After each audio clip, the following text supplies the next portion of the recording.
şeytan girir insanın içine, insana içinden bir tane bir şey öğretir, yaradır onun beyninde, onu beyninden qaytardın, tapdın yolu.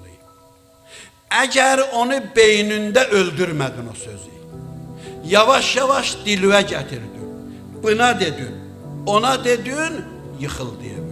Çıxdın yoldan, sel belə aparar səni, heç kim tuta bilməz. Gəldi Həzrətin məhzərinə, cavan uşaq idi.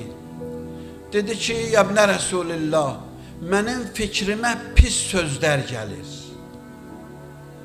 Dilə gətirəsidir, deyə bilmərəm nə mənə, amma pis sözlər. Həzrət dedi, dilüvə gətirmirsən? Dedi, yox. Beynimə gəlir, fikrimi yayındırıram ki, yadımdan çıxsın. Həzrət deyir, o sənin beynüvə gəlir, o şeytanın işidir. O atır sənin beynüvə. Məqsəd budur ki, dilüvə gəlsin. Əgər dilə gətirmirsən, heç nə. Problem yoxdur. Amma əgər onu dilə gətirirsən, imansızlığın təməlin qurdur.